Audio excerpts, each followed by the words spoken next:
इस वीडियो को लाइक करें और ज़्यादा से ज़्यादा शेयर करें ताकि लोगों तक बआसानी हक पहुंच सके। अच्छा जी, कौन साहब आए हैं? क्या नाम है? विकास। विकास। हेलो सर, नमस्ते। आदाब, क्या हाल चाल है? अच्छा बढ़िया। विकास साहब, एक सेकंड। अभी क्या टाइम हो रहा है? अभी हमें स्ट्रीम करते हुए 1 घंटा हुआ है। इंशाल्लाह with in half an our मैं जिस अनाउंसमेंट के लिए मैंने बात की थी, तो वो अनाउंसमेंट मैं करने जा रहा हूँ with in half an hour. जी विकास भाई बोले। हाँ सर, मुझे जानना था क्या क्या सच में अल्लाह ही है जो कायनात बनाए हैं और मोहम्मद ही उनके रसूल हैं? जो हमारा ईमान इसी के ऊपर है और इसके अलावा किसी दूसरी चीज के ऊपर हम ईमान लाने का सोच भी नहीं सकते हैं। आप सर अपनी ऐसा बात क्यों? बताएं कि क्या आप कुछ और समझते हैं, और अगर समझते हैं तो किसको समझते हैं? हाँ सर, मैं किसको समझता हूँ वो तो अलग बात है, लेकिन सर मैं मोहम्मद साहब को नहीं मानता कि वो अ, उनको कोई दुनिया बनाने वाले खुदा उनसे बात करते हैं। ठीक, तो दुनिया बनाने वाले खुदा ने क्या कभी किसी हम्म, इंसान से बात की है? मुझे पता नहीं सर। नहीं, पॉसिबिलिटी पूछ रहा हूं कि क्या दुनिया नहीं, बनाने वाले खुदा पॉसिबल ने। पॉसिबल नहीं, नहीं है। पॉसिबल नहीं। पॉसिबल नहीं है, अच्छा। यानी वो खुदा जिसने दुनिया बनाई है वो बात हाँ। करने पर कादिर नहीं है, उसको ताकत नहीं बात करने की। दुनिया बनाने की ताकत है, बात करने की ताकत नहीं हाँ। है। अ,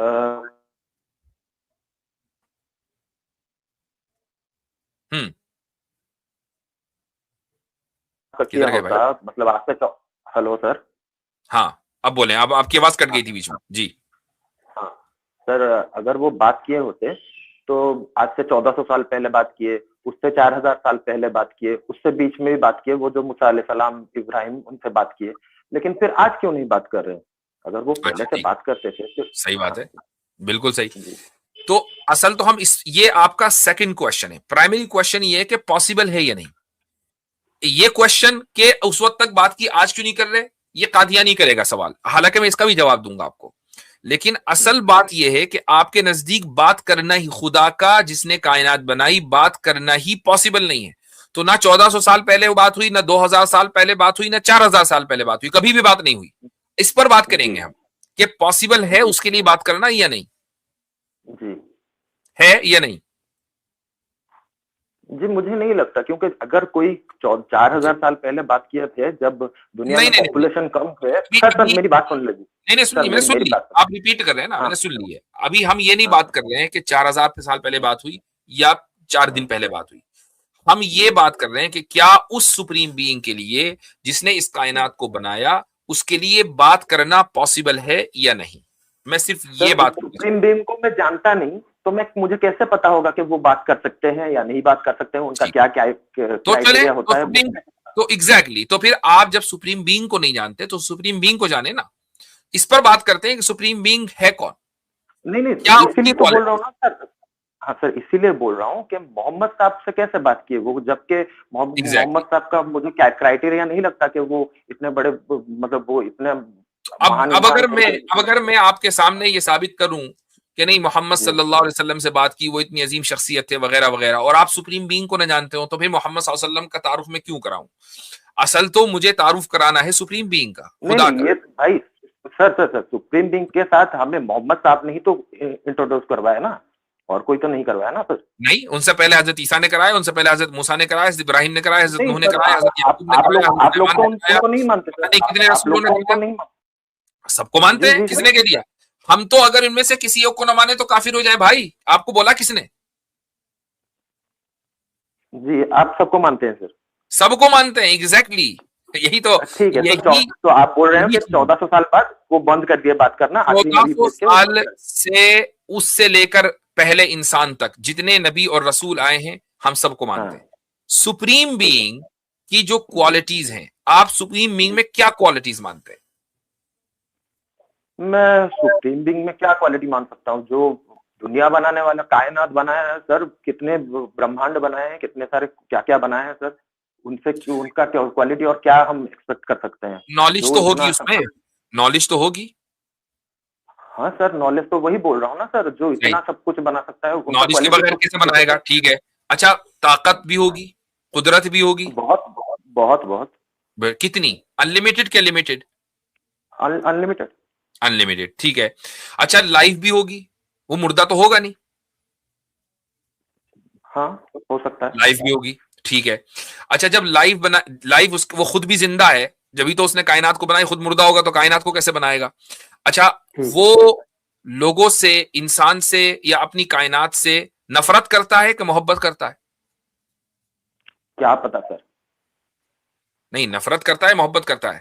सर मुझे तो लगता है कि वो आप जिस खुदा की बात कर रहे हैं वो एक कम्युनिटी को प्यार करता है और दूसरी नहीं, कम्युनिटी को मैं वो क्या क्रिएशन की काफिर मैं बोलते हैं। क्रिएशन की बात कर रहा हूं, उस क्रिएशन जी से वो हाँ हाँ। मोहब्बत करता है कि नफरत करता है? सर कैसे क्रिएशन, आपके हिसाब से सर सुन भाई लीजिए मेरे मेरी हिसाब बात से नहीं, मैं आपके एक सुप्रीम बीइंग, आपके सुप्रीम, तो आपके सर सुप्रीम बीइंग का कॉन्सेप्ट की हाँ बात कर रहा हूं, आपके नजदीक जो हाँ सुप्रीम बीइंग। हम हमारे नजदीक जो सुप्रीम बिंग है वो तो बोलते हैं कि पूरा दुनिया जो बना है पूरा ब्रह्मांड एक कुटुंब है, सब सब तो आपस इसका में मतलब भाई ये है भाई कि है। पूरी कायनात से वो मोहब्बत करता है, ठीक है, जी बात हाँ वाज़ेह हो हाँ गई ना? जी यानी जो जो बस जो चीज सिंपल है उसको सिंपल ही लेकर चलते हैं। तो वो पूरी जी जी कायनात से मोहब्बत करता है, ठीक। जब वो पूरी कायनात से मोहब्बत करेगा तो पूरी कायनात को सीधे रास्ते पर चलाने का सामान भी करेगा या नहीं करेगा? सीधे रास्ते का चलाने का मतलब सर, सीधे रास्ते का यानी जिस रास्ते पर चलकर जो इंसान है वो कामयाब हो जाए, वो रास्ता भी उसको हाँ बताएगा। क्यों, हाँ मोहब्बत ठीक है, का मतलब तो यही है। एक हिसाब से आप बोल रहे हो अगर, हाँ ठीक है फिर। ठीक, अगर वो इंसान को सीधे रास्ते पर चलने का रास्ता बताएगा और आपने कहा ठीक है, तो ये बताना ही तो गुफ्तगू करना है, बात करना है, बताना ही तो कलाम करना है, सर तो सर कलाम वही करना तो बोल पॉसिबल हो रहा हूँ गया। ना सर, वही तो बोल रहा हूँ ना, जब दुनिया में पॉपुलेशन कम थे तब अगर वो 1,24,000 नबी भेज भेज सकते हैं, अब जब दुनिया में पॉपुलेशन हमारा जो उससे सवाल था 4 गुना या वो ये 5 था, गुना 10 गुना ज्यादा है हमारा सर। ये हाँ सवाल था, उस पर भी वो दूसरा सेकेंडरी क्वेश्चन है। हमारा प्राइमरी क्वेश्चन ये था कि क्या खुदा के लिए बात करना, कलाम करना पॉसिबल है या नहीं? हाँ हाँ आपने हाँ खुद ही मान लिया पॉसिबल है, कि क्यों नहीं है। अभी थोड़ी देर पहले आप कह रहे थे पॉसिबल नहीं है। नहीं नहीं, मैं कभी नहीं कहा कि पॉसिबल नहीं है, मैं बोला कि उनका क्राइटेरिया मुझे पता नहीं है, वो बात करना चाहते हैं बात नहीं कर सकते, वो कर सकते हैं नहीं कर सकते, मुझे वो पता नहीं है। आपने ये लेकिन बात मान ली कि वो जी पॉसिबल है, जबकि थोड़ी देर पहले आपने कहा पॉसिबल नहीं है, ठीक है।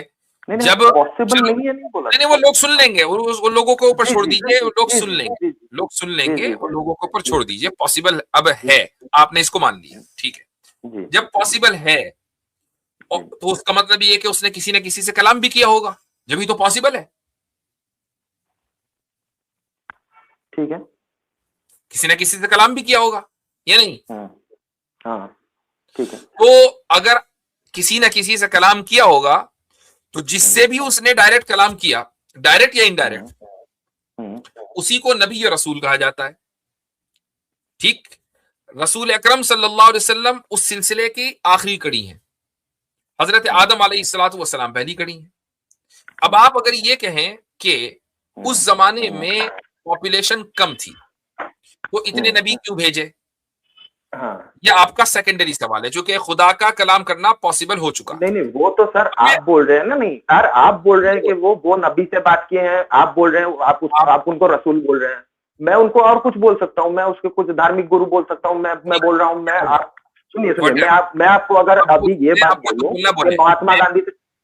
मैं हेलो। अपनी बात को रख लूं, आपने सवाल किया तो मैं जवाब तो दूंगा ना, मैं जवाब तो दूंगा कि हाँ हाँ बोलिए। 1400 साल पहले सिर्फ एक रसूल आए और उनसे हाँ पहले एक एक जमाने में अलग अलग रसूल होते थे।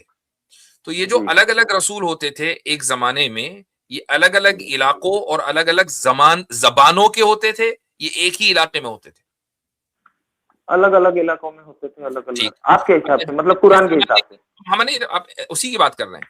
अच्छा जिस हाँ जमाने में, और मैं लॉजिकली बात कर रहा हूं कि जिस जी जमाने जी में ये अलग अलग रसूल और अलग अलग नबी होते थे, ये वो जमाना है कि जब कम्युनिकेशन जैसा आज है या 1400 हाँ साल पहले या 1000 साल पहले था, उस जमाने में वो कम्युनिकेशन नहीं था। जी अमेरिका में क्या हो रहा है, इंडिया में बैठकर नहीं पॉसिबल था कि दुनिया को पता हो, दुनिया जानती भी नहीं थी कि अमेरिका एग्जिस्ट करता है या नहीं करता। अमेरिका तो जी उस वक्त भी एग्जिस्ट करता था ना, नाम उसका कुछ और था, लैंड तो थी, जी रेड जी जी इंडियंस तो यहाँ रहते थे, तो यहां पर भी कोई ना कोई नबी आया होगा अमेरिका में।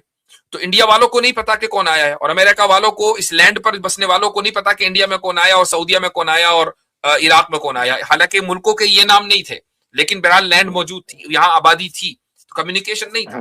जब कम्युनिकेशन नहीं था तो हर इलाके और हर जबान के लिए अल्लाह ताला ने एक नबी भेजा। फिर आखिरी नबी भेजा, नबी करीम सल्लल्लाहु अलैहि वसल्लम, और आखिरी इसलिए भेजा चूंकि जो कलाम और जो मैसेज उस नबी को दिया, उस आखिरी रसूल को दिया, उस मैसेज में डिस्टोर्शन पॉसिबल नहीं है। इनसे पहले जितने भी नबी आए उनका पैगाम या तो खत्म हो गया चूंकि कौम खत्म हो गई, या उनके कलाम में डिस्टोर्शन हो गया।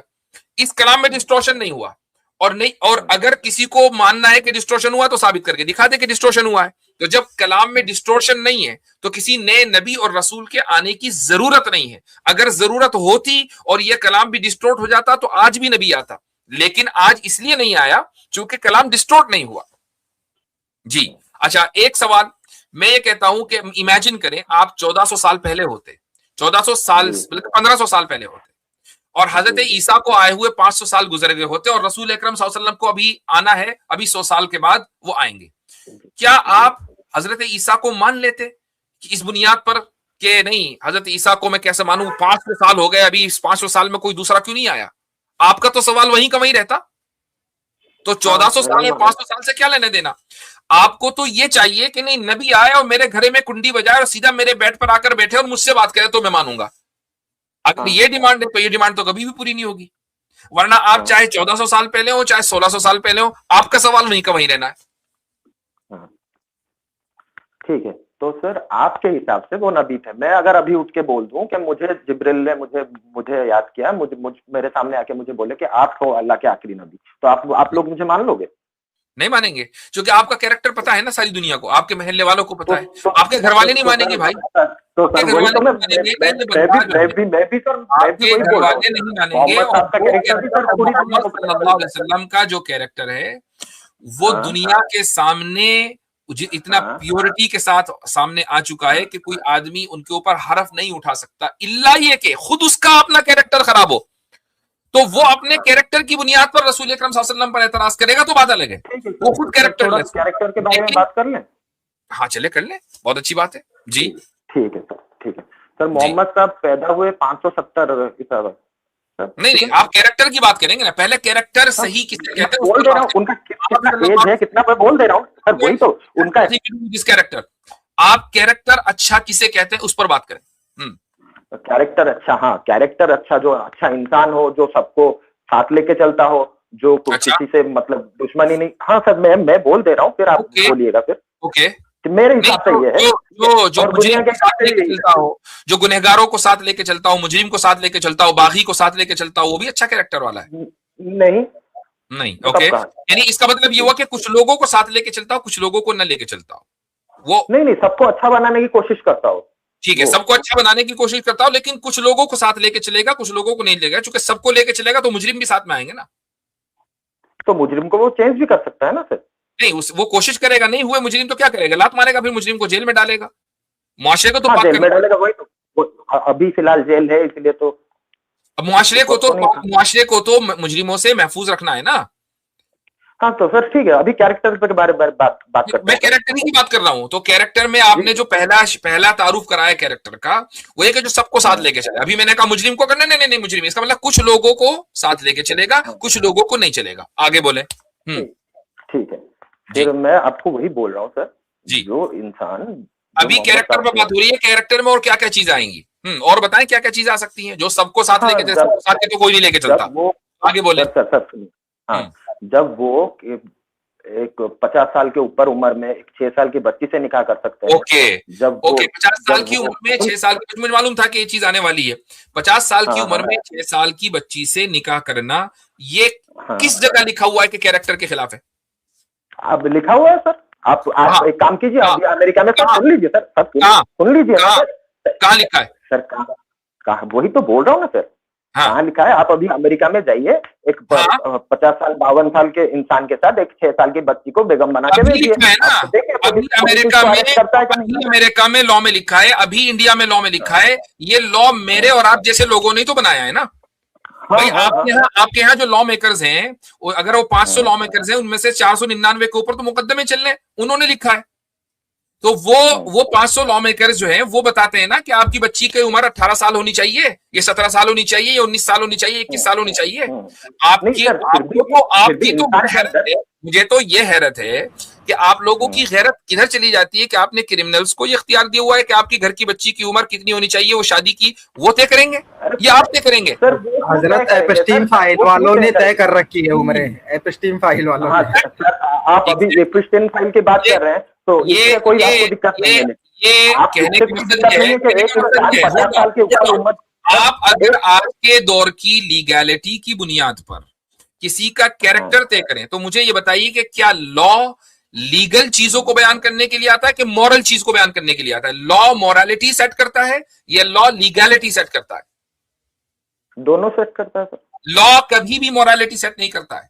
जो मैन मेड लॉ है, मैन मेड लॉ हमेशा लीगैलिटी सेट करता है। तो सर आप मॉरलिटी किसको बोलते हैं? हम बात कर रहे हैं कैरेक्टर की। मुझे एक बात बताइए कि अगर किसी लड़की ने जो 17 साल और 350 दिन की हुई है वो निकाह करना चाहे और अभी उसको 18 साल की होने में सिर्फ 2 हफ्ते बाकी हैं, क्या उसका निकाह इमोरल है? उसकी शादी इमोरल है?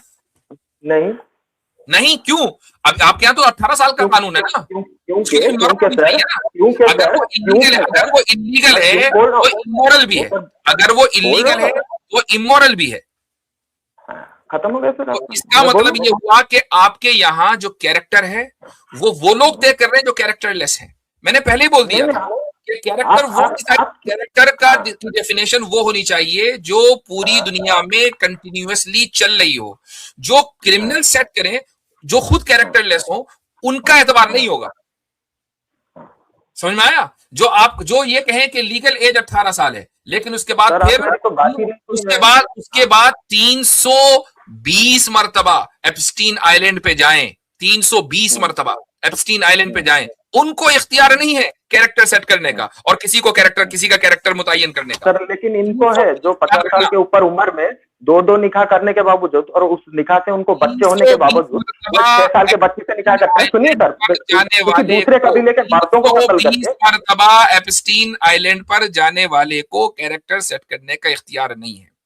बात यही है कि जैसे ही हम नब्ज पकड़ते हैं ना तो अगला वाला बिल्कुल आपे से बाहर हो जाता है। इसको पता है मैं क्या बात कर रहा हूं, इस बंदे को पता था मैं क्या बात कर रहा हूं।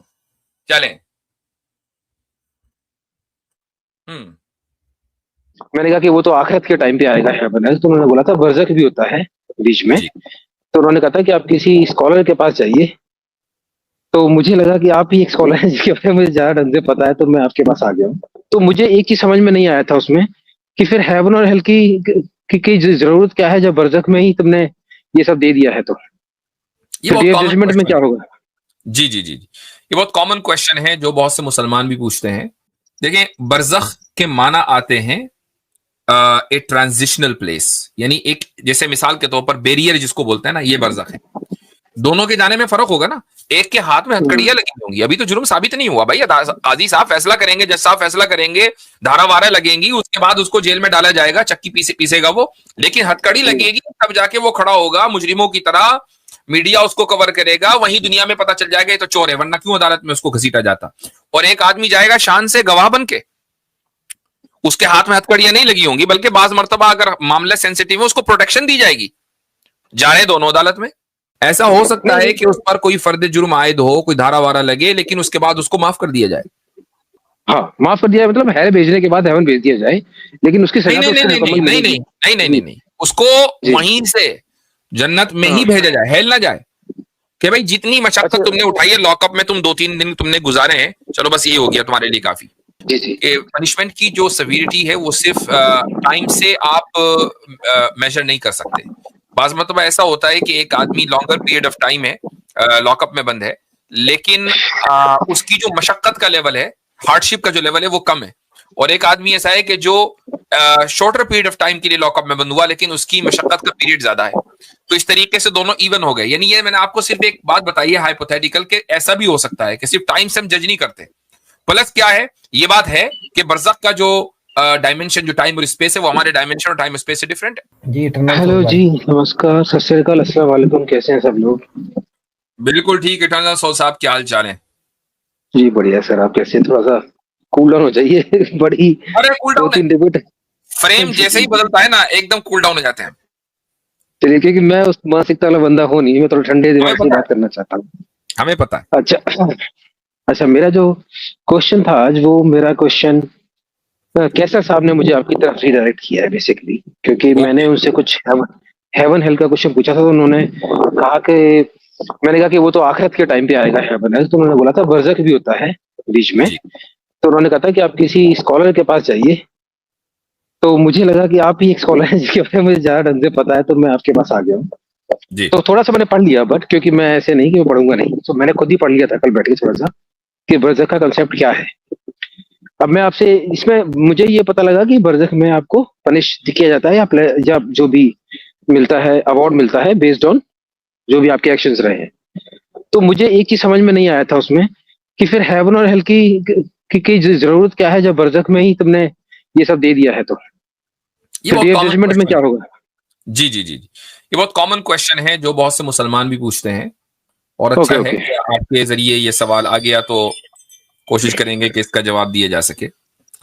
देखें, बरज़ख के माना आते हैं ए ट्रांजिशनल प्लेस, यानी एक, जैसे मिसाल के तौर पर बैरियर जिसको बोलते हैं ना, ये बरज़ख है कि एक दुनिया ये है कि जहां लॉज ऑफ फिजिक्स हैं, जहां मैं और आप हैं, और एक दुनिया उसके उधर है, बीच में बैरियर है, और इस बैरियर को पार करके दरअसल उस दुनिया में पहुंचना है। अब ये जो बैरियर है, कुछ लोगों से कहा जाएगा कि इस बैरियर पे चढ़ो और मशक्कत के साथ जाना तो है, उधर ही पहुंचना है, लेकिन चूंकि बहुत ऊंचा बैरियर है और सीढ़ी दी नहीं जाएगी, अब किस तरह भी चढ़ो, गिरोगे, पड़ोगे, चोट लगेगी, उसके बाद उधर पहुंचोगे, फिर उधर उतरोगे, फिर उतरोगे तो चोट लगेगी। और कुछ लोगों के लिए उस बैरियर का दरवाजा खोला जाएगा और स्मूथली उधर से गुजार कर दूसरे वर्ल्ड में ले जाया जाएगा, जाना उधर ही है। अब ये जो लोग हैं ना, कि जिनको बैरियर पर चढ़ाया जाएगा, उनको कूदाया जाएगा, उस चढ़ने और कूदने की जो मशक्कत है, ये वो लोग हैं कि जिनके पास वीआईपी पास नहीं है। इनके साथ उधर जाके मामला क्रिमिनल वाला ही होना है, तो जाहिर है कि उनको प्रोटोकॉल और रिस्पेक्ट क्यों दी जाए। और कुछ लोग वो हैं कि जिनके लिए दरवाजा खोला जाएगा, उनके पास वीआईपी पास है, उनको प्रोटोकॉल मिलेगा, क्योंकि आगे जाके उनके साथ मामला अच्छा होना है भाई। तो बस बरज़ख की यही हकीकत है। तो ये आप भी कह रहे हैं कि बरज़ख में हर बंदा नहीं जाएगा, बरज़ख is for some people only, नहीं नहीं राइट? नहीं नहीं, हर बंदे को बरज़ख से गुजरना है। अच्छा, तो मरने मेरा के बाद क्वेश्चन सिर्फ, रूह बरज़खी में जाए। नहीं तो फिर क्वेश्चन ये अटक गया कि फिर डे ऑफ जजमेंट, मतलब उसमें जजमेंट किया जाएगा, जजमेंट कि आप कौन से खाते में जाते हो, वो आपका जजमेंट है, किस अकाउंट में जाओगे, अच्छे अकाउंट में जाओगे, खराब अकाउंट में जाओगे। लेकिन आपने बरज़ख में फिर कौन सा अकाउंट में डाल दिया आप? मतलब नहीं, बरज़ख में तो जजमेंट है नहीं कुछ भी। मैंने अभी आपको बताया कि कुछ लोग जी ऐसे हैं कि जिन्होंने दुनिया की जिंदगी क्रिमिनल वाली गुजारी। मसलन मैं उसको एक और मिसाल देता हूं आपको, उससे थोड़ा सा और समझ में आ जाएगा। एक आदमी के ऊपर इल्जाम लगा कि उसने किसी का रेप किया, चोरी की, डाका डाला, वगैरह वगैरह, ठीक है, और दूसरे आदमी के ऊपर कोई इल्जाम नहीं लगा। उसको भी अदालत में जाना है, लेकिन उसको बतौर गवाह के जाना है। अब आप बताएं कि जिस आदमी के ऊपर इल्जाम लगा है, उसको अदालत में जाने का जो अंदाज होगा, उससे मुख्तलिफ नहीं होगा कि जो अदालत में तो जाएगा लेकिन गवाह बन के जाएगा। दोनों के जाने में फर्क होगा ना। एक के हाथ में हथकड़ियां लगी होंगी, अभी तो जुर्म साबित नहीं हुआ भाई, काजी साहब फैसला करेंगे, जज साहब फैसला करेंगे, धारा वारा लगेंगी, उसके बाद उसको जेल में डाला जाएगा, चक्की पीसेगा वो, लेकिन हथकड़ी लगेगी तब जाके वो खड़ा होगा मुजरिमों की तरह, मीडिया उसको कवर करेगा, वहीं दुनिया में पता चल जाएगा ये तो चोर है, वरना क्यों अदालत में उसको घसीटा जाता। और एक आदमी जाएगा शान से गवाह बन के, उसके हाथ में हथकड़ियां नहीं लगी होंगी, बल्कि बाज मर्तबा अगर मामला सेंसिटिव है उसको प्रोटेक्शन दी जाएगी, जा रहे दोनों अदालत में। ऐसे ही इस दुनिया की जिंदगी ये डिटरमिन करेगी कि बरज़ख में आपके साथ ट्रीटमेंट कैसा होना है, अदालत में पहुंचने से पहले पहले। जी, तो ऐसा भी हो सकता है बरज़ख में कि कोई इंसान एक बुरा इंसान है, लेकिन वो फिर भी उसको रिवॉर्ड मिल जाए, क्योंकि प्रॉपर तो अभी जजमेंट नहीं हुआ है, है ना। वो तो आप कह रहे हैं हाफ मतलब जजमेंट नहीं है उसमें, पता कुछ नहीं है, थोड़ा बहुत पता है हल्का फुल्का किसी के बारे में, जिसके बाद में ज्यादा सीवियर पता है उसको सजा देंगे। ये उस सूरत में होता, ये उस सूरत में होता कि जज अगर इंसान होता आखिरत का, लेकिन अगर उस पूरे मामलात को कंट्रोल करने वाला ही अल्लाह है, उसको तो पता है कि आपकी और मेरी दुनिया की जिंदगी कैसी है, तो वहां तो एरर जजमेंट का कोई हो ही नहीं सकता, मार्जिन ऑफ एरर है ही नहीं वहां पर। वहां तो बोल दिया ना, तो आपने इसको फिर वो आपने इसको वो नहीं कहा। आप देखो, एक तो होता है कि इस पे इल्जाम है, आप फिर इल्जाम मत बोले, आपने बरज़क में ही उसके ऊपर स्टैंप लगा दिया है, इल्जाम नहीं है वो प्रूवन फैक्ट है। खुदा के यहाँ जो फैसला होना है ना, वो फैसला खुदा के लिए नहीं होना है कि खुदा को नहीं पता चल रहा कि भाई तुमने जुर्म किया है कि नहीं किया। ये फैसला इंसान के लिए होना है। इंसान को अपने जुर्म का पता चलना चाहिए कि मेरे ऊपर ये फर्द जुर्म आयद हुई है। खुदा को तो आज भी पता है कि जाना किधर है, अभी तो बरज़ख में भी नहीं पहुंचे। नहीं, लेकिन बरज़ख में आपको पता हुआ फिर कि भाई मेरा क्या डेस्टिनेशन है, क्योंकि बरज़ख में ही आपका पनिशमेंट और रिवॉर्ड आप कह रहे हैं ना बरज़ख में मिलेगा आपको। तो काफिर को तो आंख बंद करने से पहले पता चल जाएगा कि उसका आखिरत में क्या होना है। इस दुनिया में आंख बंद करने से पहले काफिर को अंदाजा हो जाएगा कि आगे उसके साथ क्या मामला होना है। लेकिन उस वक्त वो काफिर का तो ठीक है, चलो काफिर का तो ठीक है, मुस्लिम की बात कर लेते हैं जिसने कुछ क्राइम किया हो। अब रही ये बात मुसलमान की, तो बरज़ख की जिंदगी में सुकून ना मिलना भी, राहत ना मिलना भी एक तरह की परेशानी है। बिल्कुल। तो पर एक आदमी को आप कहे भाई तुम नॉर्मल लाइन से जाओ, इकोनॉमी में जाओ, तुम साथ में एक ही वक्त में, जो फर्स्ट क्लास में जो बंदा बैठा है वो भी उसी वक्त पहुंचेगा, इकोनॉमी में जो बैठा है वो भी उसी वक्त पहुंचेगा, लेकिन इकोनॉमी वाला नॉर्मल बंदा है, फर्स्ट क्लास वाला अमीर आदमी है। ठीक है, तो अब ये फर्क है ना कि एक आदमी जो दुनिया की जिंदगी में अच्छे अच्छे काम करके तौबा करके अपने तमाम गुनाहों की जा रहा है, भाई चलो फर्स्ट क्लास में पहुंचो, और एक आदमी आम मुसलमान है, चलो भाई इकोनॉमी में जाना तो एक ही जगह है। नहीं, तो ये तो आपने और डिटेल कर दिया। तो आप कह रहे हैं कि बरज़ख में लेवल ऑफ पनिशमेंट भी डिसाइड हो जाएगी आपकी बरज़ख में ही, मतलब जो मैं पनिशमेंट की बात नहीं कर रहा हूँ, मैं पनिशमेंट की बात नहीं कर रहा हूँ, मैं सिर्फ ये कह रहा हूँ कि बरज़ख में अगर आपको स्पेशल फर्स्ट क्लास वाला ट्रीटमेंट ना मिले, इसके बावजूद आप खुदा के यहाँ पहुंचे और खुदा माफ कर दे, बिल्कुल मुमकिन है। नहीं वो ठीक है, लेकिन आप ये कह रहे हैं कि काफिर को ज्यादा सजा है बरज़ख में और जो मुस्लिम है उसको सजा कम है। तो काफिर को अलग कर दिया था ना पहले ही, मैं तो काफिर को बरज़ख नहीं लेके जाता, काफिर को तो इसी दुनिया में पता चल जाएगा आंख बंद होने से पहले कि उसके साथ होना क्या है। नहीं, मुझे लगा आपने दो डिटेल बोली। आपने बोला कि नॉन मुस्लिम को तो कुछ नहीं होगा, वो बस पीस ऑफ माइंड नहीं होगा, और जो नॉन मुस्लिम को तो सीधा पनिशमेंट मिल जाएगा, बरज़ख में पनिशमेंट मिलना शुरू हो जाएगा, पनिशमेंट तो शुरू हो जाएगी जी। और जो नॉन मुस्लिम जो मुस्लिम है उसको सिर्फ पीस ऑफ माइंड नहीं होगा, पनिशमेंट कोई नहीं मिलेगा, ऐसा ही है। अगर उसको ये ऑब्वियसली ये केस टू केस वेरी करता है कि इस बात का इम्कान है कि एक आदमी को कहा जाए कि तुम इकोनॉमी में भी नहीं, तुम तो लगेज जहां रखा जाता वहां बैठो। ठीक है, अब वो आदमी खुदा की अदालत में गया और उसकी सिफारिश हो गई, मसलन शफात हो गई, जिसको शफात बोलते हैं। रसूल अकरम सल्लल्लाहु अलैहि वसल्लम ने सिफारिश कर दी, तो ठीक है चलो भाई ठीक है, तुम यहां तक पहुंचे, जो तुमने मशक्कत उठाई ना यही तुम्हारे गुनाहों का कफ्फारा बन गया, चलो जन्नत में। बिल्कुल मुमकिन है। नहीं, पर इसमें सर मेरी अभी तो ही हिसाब से मेरी जो बात हुई थी कल, उन्होंने मुझसे बोला था कि डे ऑफ जजमेंट में ही डिसाइड होगा क्या होगा। बरज़ख में तो सिर्फ आप मान लो एक तरीके से आप हाइब्रिडेशन मोड में हो, आपकी आत्मा सोई रहेगी।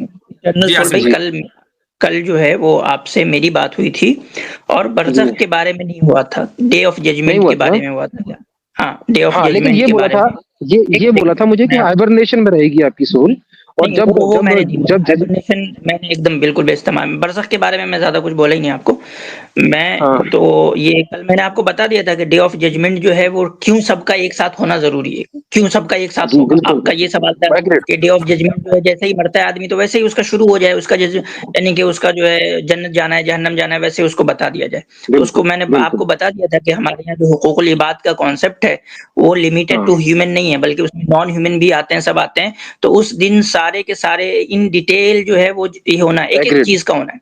बरज़ख के अंदर क्या होता है, देखिए बरज़ख का जो मसला है, बरज़ख में अल्लाह सुब्हानहू व तआला खुद हिसाब किताब नहीं लेते। डे ऑफ जजमेंट में फर्क क्या है कि वहां खुद आपको अल्लाह सुब्हानहू व तआला वहां जो है वो हिसाब किताब अल्लाह सुब्हानहू व तआला के सामने हो। ठीक है, वो यानी कि आप डायरेक्टली जो है वो किनके इसमें जवाब दोगे, अल्लाह सुब्हानहू व तआला के इसमें। बरज़ख में नहीं है। बरज़ख में जो कॉन्सेप्ट है वो ऐसा है, मिसाल के तौर पे समझे कि यहाँ आपके ऊपर जो है एक चार्ज शीट बन जाएगी बस। नहीं, पनिशमेंट भी है ना, पनिशमेंट भी है सर, चार्ज शीट नहीं है। वो पनिशमेंट देखें, पनिशमेंट दो तरह का, एक पनिशमेंट होता है जो आपको जज सुनाता है और फिर होता है, और एक वो होता है जो चार्जशीट की बुनियाद पे, जैसे कि बहुत सारी धाराएं लगती है तो उसमें जो चार्जशीट बना रहा होता है जो पुलिस, उसके पास भी कुछ इख्तियारात होता है, भाई लॉकअप में आपको डाल दे, ठीक है, ऐसे जो है वो आपके ऊपर धाराएं सिर्फ लॉकअप, नथिंग एल्स, कोई पुख्तियार नहीं होता, कुछ नहीं कर सकता वो आपके साथ। वो भी एक तरह का पनिशमेंट है ना, लॉकअप भी एक तरीके का पनिशमेंट ही है, ठीक है ना। शरीफ आदमी तो लॉकअप में भी नहीं जाना चाहता ना, एक शरीफ आदमी तो लॉकअप में नहीं जाएगा, और लॉकअप में जाने का मतलब ये नहीं है इटर्नल सोल के अब उसको सजा मिलेगी ही मिलेगी, मुसलमान की बात हो रही है। ऐसा हो सकता है कि उस पर कोई फर्द जुर्म आयद हो, कोई धारा वारा लगे, लेकिन उसके बाद उसको माफ कर दिया जाए। हाँ, माफ कर दिया मतलब हेल भेजने के बाद हेवन भेज दिया जाए, लेकिन उसकी सजा नहीं, उसको वहीं से जन्नत में ही भेजा जाए, हेल ना जाए कि भाई जितनी मशक्कत तुमने उठाई है लॉकअप में, तुम 2-3 दिन तुमने गुजारे हैं, चलो बस ये हो गया तुम्हारे लिए काफी। अच्छा, मैं आपसे पूछ क्या रहा हूँ, देखिए आपने इसको तो बरज़क का आपको डे ऑफ जजमेंट और बरज़क का ये समय, डे ऑफ जजमेंट जो है वो एक फुल एंड फाइनल है, एकदम फुल एंड फाइनली आपको मिल जाएगा, और वो अल्लाह सुब्हानहू व तआला के इसमें होगा, उसका जो जजमेंट आएगा वो अल्लाह सुब्हानहू व तआला की तरफ से आएगा। बरज़ख का जो है मसला, वो अल्लाह सुब्हानहू व तआला की तरफ से वहां आपको जजमेंट नहीं आ रहा, वहां बेसिकली जो है समझ लें कि कुछ दरोगा हैं, वो वहां बैठे हैं, आपसे कुछ बेसिक सवाल करेंगे और उसकी बुनियाद पे अपनी चार्जशीट बना देंगे। अगर आपने उनके बेसिक सवालों के आंसर दे दिए सही तौर पे तो ठीक है भाई, आपको कहा जाएगा भाई आराम करो, तुम यहाँ से सो जाओ। अगर आपने नहीं दिया तो वो आप पे दरोगा मुसल्लत रहेगा, तुमने जो है वो सही जिंदगी गुजारी नहीं है, क्योंकि तुम मेरे सही सवाल का जवाब नहीं दे रहे हो। प्रैक्टिकल से थोड़ा डिफरेंशिएट कर लेता हूँ। जो प्रैक्टिकल जो आप बता रहे हो, जो लॉ एंड ऑर्डर वाला, उसमें तो पनिशमेंट नहीं दे सकता है वो आपको, सिर्फ लॉकअप में आपको स्ट्रेस दे सकता है। इसमें आप कह रहे हैं कि क्योंकि वो जो पकड़ा जा रहा है बंदा, उसका गवाह पहले से उनका उसका जो वो जो उसने वो भी किया है, काम क्राइम किया है, वो पहले से सेट, उनको पता है कि क्राइम आपने किया है, तो उसमें आपको पनिशमेंट देना भी शुरू कर देते हैं साथ के साथ ही। वो आपको ये नहीं डिसाइड करेंगे आपने क्या क्राइम किया नहीं किया, वो बेसिकली आपसे कुछ बेसिक क्वेश्चंस पूछेंगे, आपने उनके यानी वो आपसे जो पूछ रहे हैं ना उसके बेस पे आपको जज करेंगे। वो आपने दुनिया में क्या करके आया, दफ्तर में क्या लिखा हुआ है, वो उसके बेस पे नहीं जज करेंगे। आपने उनके सवालों के क्या आंसर दिए उसके बेस पे वो जज करेंगे आपको। और आपने दुनिया में क्या करके आया बचपन से लेके मरने तक, वो पूरा का पूरा आपको कहाँ खुलेगा, वो डे ऑफ जजमेंट में खुलेगा। तो ये फर्क है। थोड़ा सा कंफ्यूजिंग है ये, क्योंकि इसमें आपने 2 लेवल ऑफ हेल डाल दी एक्चुअली। एक ये बरज़क को भी एक तरीके से मैं हेल ही मान के चल रहा हूँ, हेल हेवन जो भी है, छोटा है बोल दो, मिनी बोल दो। ये जब मैं ये हदीस में कहा है कि जो ये बरज़क की दुनिया है ना, या तो वो जन्नत के एक खिड़की में से एक खिड़की है या जहन्नम के गढ़ा में से गढ़ा है, ठीक है। तो ये समझें कि एक पहला जो है वो एक स्टेप होता है ट्रांजिशन पीरियड में, जो फुल एंड फाइनल से पहले होता है, ठीक है। एक फेज होता है जिससे आपको गुजरना है, क्योंकि आप मर चुके हैं ना इस दुनिया से, तो इस दुनिया से मर चुके हैं तो कोई एक दुनिया में आपको डाल दिया जाएगा। तो वहां जो जजमेंट होगा बरज़ख के अंदर, वो इस बुनियाद पे नहीं होगा कि आप इस दुनिया में क्या करके आए, बल्कि फरिश्ते वहां जो होंगे, वहां जो बरज़ख में आपके पास हैं, वो सवाल करेंगे और आप आंसर देंगे, उसकी बेस पे वो जज करेंगे आपको। अच्छा, इसमें मैं वैसे ही क्वेश्चन पूछ लेता हूँ आपसे। मुझे लगता है कि शायद उसका आंसर टाइम से रिलेटेड बोलेंगे आप, ये रिलेटिव है ये, कि एक इंसान जो बहुत पहले मरा था और एक इंसान जो अब मरा है, दोनों ही मुस्लिम हैं, दोनों मर गए, बरज़ख में गए, दोनों पनिशमेंट भी झेल रहे हैं। कोई 1000 साल पहले से झेल रहा है, कोई अभी झेलना शुरू करेगा, कयामत के दिन तक झेलेगा वो उस पनिशमेंट को, फिर जाएगा वो अल्लाह के पास। तो लेवल ऑफ पनिशमेंट सेम मानी जाएगी दोनों की, डिफरेंट है given the crime is same? क्योंकि टाइम रिलेटिव कर देंगे या फिर आप बोलेंगे टाइम है का कंसेप्ट नहीं है उसमें। बिल्कुल, जब आप एक डिफरेंट डायमेंशनल वर्ल्ड के बारे में बात कर रहे हैं तो आप इस मुल्क, इस दुनिया के टाइम को वहां अप्लाई नहीं करेंगे, पॉइंट नंबर 1। पॉइंट नंबर 2, तो सफरिंग पनिशमेंट की जो सेवियरिटी है वो सिर्फ टाइम से आप मेजर नहीं कर सकते। बाज़ मतलब ऐसा होता है कि एक आदमी लॉन्गर पीरियड ऑफ टाइम है लॉकअप में बंद है, लेकिन उसकी जो मशक्कत का लेवल है, हार्डशिप का जो लेवल है वो कम है। और एक आदमी ऐसा है कि जो शॉर्टर पीरियड ऑफ टाइम के लिए लॉकअप में बंद हुआ, लेकिन उसकी मशक्कत का पीरियड ज्यादा है। तो इस तरीके से दोनों इवन हो गए। यानी ये मैंने आपको सिर्फ एक बात बताई है हाइपोथेटिकल, के ऐसा भी हो सकता है कि सिर्फ टाइम से हम जज नहीं करते। प्लस क्या है, ये बात है कि बरज़ख का जो डायमेंशन, जो टाइम और स्पेस है, वो हमारे डायमेंशन और टाइम स्पेस से डिफरेंट है। सफरिंग का तो नहीं होगा ना, सफरिंग होती है इंसान के लिए। चलो ठीक है, आप कह रहे हैं कि एक को ज्यादा मिल जाएगी, एक को कम मिल जाएगी बेस्ड ऑन टाइम। थोड़ा कॉम्प्लिकेटेड तो है ये, आप माने ना माने मेरी बात को, मैं हाँ कर दूं कि मुझे सब समझ में आ गया, तो मैं ऐसा नहीं कर सकता, लेकिन बहुत कॉम्प्लिकेटेड है ये, तो कॉम्प्लिकेटेड है बर्जक वाला कंसेप्ट। कॉम्प्लिकेटेड होना और गलत होना दोनों इक्वल नहीं होते हैं। बहुत सी चीजें ऐसी हैं कि हमें कॉम्प्लिकेटेड होने की वजह से मुकम्मल समझ में नहीं आती हैं, और इस मेटाफिजिकल वर्ल्ड की जितनी भी चीजें वो सारी ऐसी हैं। क्यों? चूंकि हम आदी हैं चीजों को अपने लॉज ऑफ फिजिक्स के मुताबिक समझने के, कि जैसे हमारा ऑब्जर्वेशन है कि हम चीज को ऊपर से गिराएंगे तो नीचे ही गिरेगी, ऊपर नहीं जाएगी। अब अगर आपको कोई ये कहे कि नहीं जी एक दुनिया ऐसे भी है कि जहां आप चीज को छोड़ते हैं तो वो ऊपर जाती नीचे नहीं जाती, तो एक आदमी को समझने में मुश्किल तो होगा कि यार ये कैसे, ऐसा तो मैंने कभी नहीं देखा। राइट नहीं, पर इसमें सर फिर एक बात बताइए मुझे, अब जैसे मैं पढ़ना शुरू किया है तो मुझे कॉम्प्लिकेशंस दिख रही है। जब मैं हिंदुइज्म की बात करता हूँ, सोल की बात करता हूँ, या जानवर से इंसान बनने की बात करता हूँ, तब ऐसा मजाक क्यों बनता है कि ये तो बड़ी ही अजीब बातें कर रहा है मेटाफिजिकल वर्ल्ड की। ये नहीं, तो इसलिए कि आप जब आप जानवर से इंसान बनने की बात करते हैं तो आप मेटाफिजिकल की बात नहीं करते, आप फिजिकल वर्ल्ड की बात करते हैं, और उसमें आप वो बातें कर रहे होते हैं कि जो फिजिकल वर्ल्ड में नहीं होती। नहीं, सोल तो मेटाफिजिकल है ना, लेकिन नहीं, आपने कहा ना कि जानवर से इंसान बनने, एवोल्यूशन की बात। नहीं, मैं एवोल्यूशन की बात कर रहा हूँ, मैं सोल की बात कर रहा हूँ, रीइंकार्नेशन की बात कर रहा हूँ। चलिए ठीक है, वो छोड़ दीजिए, रीइंकार्नेशन भी तो आप इसी दुनिया में करते हैं। हाँ, लेकिन सोल टू सोल जो बैक जो लॉजिक है वो तो सोल का है ना उसमें। तो हम सोल का इंकार कहाँ करते हैं? नहीं, वो नहीं कह रहा हूँ मैं, इंकार इस चीज का करते हो कि सोल चेंज कर सकती है बॉडीज, इस चीज का इंकार है ना, इसी पे वो बॉडी इसी फिजिकल वर्ल्ड में चेंज कर रही है ना। हाँ, ये तो है, इसी फिजिकल वर्ल्ड में चेंज कर रही है, लेकिन इस फिजिकल वर्ल्ड में बहुत सारी मेटाफिजिक्स नहीं, तो इस फिजिकल वर्ल्ड में आपने मेटाफिजिकल और फिजिकल वर्ल्ड को एक तो नहीं कर सकते ना। अगर आप सोल को अगर आप एक मिनट, एक पॉइंट, मैं ये कहता हूं कि किसी भी चीज को जानने का, जाहिर है कि आपने अपनी आंख से ये तो नहीं देखा कि यार ये रही सोल और ये वाली कल वाली बॉडी थी, आज वाली बॉडी है, हमारा ऑब्जर्वेशन तो है नहीं, है ना। बिल्कुल। अब जब ऑब्जर्वेशन नहीं है तो हमें पता कैसे चल रहा है? हाँ, मिक्स कैसे कर सकते हो आप सर बेसिकली? अब अगर पता चलने के सिवाय रिपोर्ट के आपके पास कोई दूसरा जरिया तो है नहीं जी। रिपोर्ट की ऑथेंटिसिटी की बुनियाद पर हम कहेंगे ना कि भाई आप जिन रिपोर्ट्स को आप मान रहे हैं आप उनको ऑथेंटिक प्रूफ करें, जिन रिपोर्ट्स को हम मान रहे हैं हम उनको ऑथेंटिक प्रूफ करते हैं। अगर दोनों रिपोर्ट्स खुदा की तरफ से आई हैं और अगर आप कह रहे हैं कि नहीं आप वाली यानी हमारी वाली रिपोर्ट खुदा की तरफ से आई है, आप वाली रिपोर्ट जो है ऋषि मुनियों ने लिख दी वैसे खुदा की तरफ से नहीं आई है, तो फिर जाहिर है कि हम उस रिपोर्ट को क्यों माने भाई? हाँ चलिए, वो तो ठीक है, वो तो आपका क्लेम है ना खुदा की तरफ से आई। अच्छा, मेरा क्वेश्चन दूसरा ये है इसमें कि आप भी तो सैटर्न जिन सबको मानते हैं, यही मेन क्वेश्चन है, यही मेन क्वेश्चन है कि हम किसी चीज का जो क्लेम कर रहे हैं उसको जानने की बुनियाद क्या है। That's the main point.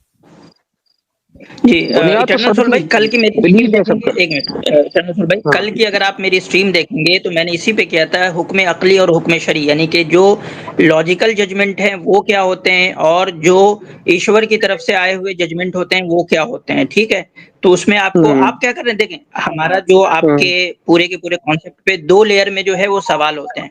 एक सवाल तो ये होते हैं कि आप जो बातें बयान कर रहे हैं क्या वो वाकईतन ईश्वर की तरफ से है, रियली वो ईश्वर की तरफ से प्रूवन है, तो ये होता है हमारा एक लेयर में ये होता है। दूसरा ये होता है कि आप जो बातें कह रहे हैं, क्या कह रहे हैं, नहीं है प्रूवन, नहीं है प्रूवन, दूसरा मगर तो मैं गारंटी नहीं दे सकता। हाँ, तो ये देखें पहले लेयर में ये सवाल होता है कि जो मिसाल के तौर पे इस दुनिया के बाद इंसान का क्या होगा, ये हम अकल से नहीं पता कर सकते, ना हम ना आप, ये ईश्वर ही बताएगा कि इस दुनिया के बाद इंसान का क्या होगा। तो आप जो डिस्क्रिप्शन दे रहे हैं कि इस दुनिया के बाद इंसान का क्या होगा, क्या वो ईश्वर की तरफ से है? अगर ईश्वर की तरफ से होगा तो मानेंगे, नहीं होगा तो नहीं मानेंगे। दूसरी चीज ये कि आप जो बातें बता रहे हैं वो हुक्म अकली के भी खिलाफ नहीं होना चाहिए। मतलब जैसे मिसाल के तौर पे आप ये कहें कि इंसान यानी इंसान मरने के बाद जो है वो पार्ट जो है ना वो होल से बड़ा हो जाता है। मतलब इस दुनिया में तो भाई जो पार्ट है वो होल से छोटा होता है, लेकिन उस दुनिया में जाके जो पार्ट है ना वो होल से बड़ा हो जाता है। या आप ये कहें कि इस दुनिया में तो एग्जिस्टेंस होता है और दूसरी दुनिया में जाके एग्जिस्टेंस नॉन एग्जिस्टेंस हो जाता है। तो इस तरह की बात को भी हम नहीं, अब जैसे रीइंकार्नेशन में हमारी दो लेयर में आपसे जो है वो क्वेश्चंस होते हैं। एक यही कि क्या ये प्रूवन है, दूसरा ये कि इसमें बहुत सारी चीजें ऐसी हैं जो हुक्म अकली को वायलेट कर रही होती है, या जो रेशनल जजमेंट को, जो प्रूवन रेशनल जजमेंट है, मैं स्पेकुलेशंस की बात नहीं कर रहा हूँ, प्रूवन रेशनल जजमेंट है उसको भी वो वायलेट कर रही होती है। वो इस तरीके से आप बताएंगे कि वो उसमें मैथमेटिकल इम्पॉसिबिलिटीज पैदा हो जाएगी आपके पूरे इस कॉन्सेप्ट के अंदर। तो 2 लेयर में जो है वो हमारे एतराज होते हैं आप पे। अच्छा, मैथमेटिकल इम्पॉसिबिलिटीज का तो मुझे नहीं पता है, क्योंकि मैंने एक बार आपसे लॉजिकल डिस्कशन किया है इसके ऊपर। But my question is this now, कि चलिए इस बात को नहीं मानते मेटाफिजिकल एंटिटी सोल है और जो ये रीइंकार्नेशन कंसेप्ट है, लेकिन फिर भी आप लोग भी तो सैटर्न को, जिन्न को और इन सबको मान रहे हैं। जो क्या प्रूवन है? कुछ भी नहीं प्रूवन है ना, बस एक किताब में आपने लिखा हुआ है उसी से मान रहे हैं ना अभी तो। इटर्नल सोल भाई सिर्फ हम इस वजह से मानते हैं क्योंकि ये हम अपने सेंसेस से और अपने अकल से नहीं पता कर सकते, ठीक है। जी, ये बिल्कुल, हमें बिल्कुल। ईश्वर ने बताया इसलिए मानते हैं, क्योंकि ये जो है इसको हम कहते हैं अपने टर्म में समझियात में से है। मतलब ये ऐसी प्योर चीजें हैं जो सिर्फ और सिर्फ विटनेस के थ्रू जो है पता चल सकती है, रिविलेशन के थ्रू पता चल सकती है। लेकिन वो रिपोर्ट ऑथेंटिक है या नहीं, ये हम अपनी अकल से पता कर सकते हैं। नहीं, लेकिन आर्ग्यूमेंट क्या रहा फिर मेरे पास आपसे, फिर आपसे डिबेट करने का आर्ग्यूमेंट क्या रहा जब आप ये बोल देंगे कि क्योंकि अल्लाह की किताब में लिखा है, तो मैं तो मानता हूँ इस चीज को। मैंने पहले क्लियर कर दिया आपके कहने से पहले। मैंने क्या कहा कि खुदा ने एक बात कही, हमारे पास वो बात आई। एक आदमी ये कहता है कि मेरे पास भी खुदा की कही हुई एक बात आई है। अब हम अकली बुनियादों पर रैशनली ये देखेंगे कि मेरे पास जो बात है वो वाकई खुदा की बात है और ऑथेंटिक है या नहीं, और दूसरे के पास जो बात है वो वाकई है कि नहीं। अकली बुनियादों पर हम ये तय करेंगे। जब ये साबित हो गया, फर्ज करें ये साबित हो गया कि मेरे पास जो बात है वो वाकई खुदा की कही हुई है, तो अब उसमें जो लिखा हुआ है वो मानना पड़ेगा। इसलिए मानना पड़ेगा कि क्योंकि उसमें लिखा हुआ है और अकली बुनियादों पर हम ये साबित कर चुके हैं कि वो खुदा की तरफ से। नहीं, ये जो साबित हो गया वर्ड बोल रहे हैं आप, ये आप इंडिविजुअल कैपेसिटी में बोल रहे हैं कि आप बोल रहे हैं होल ऑफ द वर्ल्ड के लिए बोल रहे हैं कि साबित हो गया? नहीं ऑब्वियसली बात है, होल ऑफ द वर्ल्ड के लिए कोई भी चीज, यानी अगर ऐसा होता तो दुनिया में काफिर ना होते, मुशरिक ना होते, सारे के सारे मुसलमान होते। बात ये हो रही है कि जब डिबेट होती है और इस मौजू पर गुफ्तगू होती है कि गीता या वेदात या बाइबल या तौरा या जो भी है ये प्रिजर्व्ड है या नहीं, इसी तरीके से खुदा का कलाम कुरान प्रिजर्व्ड है या नहीं। चूंकि प्रिजर्वेशन है ये उसकी एक बहुत मजबूत रीजनिंग है कि आप खुदा का कलाम अगर किसी को कह रहे हैं तो वो प्रिजर्व होना चाहिए, अगर आज की तारीख में वो खुदा का कलाम है तो अगर वो प्रिजर्व ही नहीं है तो वो खुदा का कलाम नहीं है।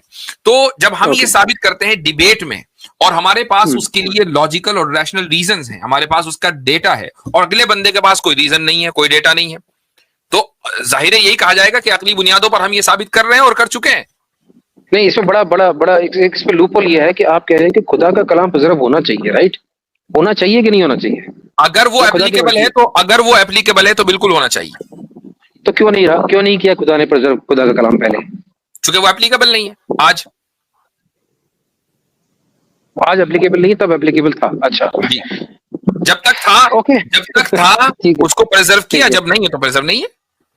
जी मुसाब, इनसे चलते चलते इटर्नल सोल भाई, आपने बहुत अच्छा सवाल किया कि आप जब इस सब कुछ कहेंगे तो आप कह देंगे किताब में लिखा है, तो हमारा और आपका जो आर्ग्यूमेंट का सब्जेक्ट मैटर होगा जिस पे गुफ्तगू करेंगे वो होगा क्या? तो वो सिर्फ और सिर्फ 3 है। हमारे और नॉन मुस्लिम से हमारी किताब में क्या लिखा है हम इस पे बात ही नहीं करते। हमारा और आपका किसी भी नॉन मुस्लिम्स का जो इस पे बात होगा वो सिर्फ 3 चीजों पे।